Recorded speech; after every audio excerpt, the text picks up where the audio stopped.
உச்சி மயில மேகாட்டு கோவிலில கதை ஒண்ணு நடக்குதம்மா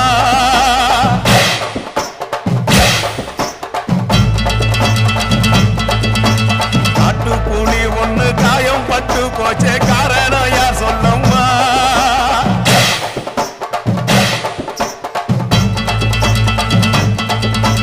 சாத்தாவோடு கையில் சத்தம் முழங்கிட தாயடி பொங்கிடம்மா சாத்தாவோடு கையில் சத்தம் முழங்கிட தாயடி பொங்கிடம்மா சூளக்காளியே அத்தா தாயே சூளக்காளியே அத்தா தாயே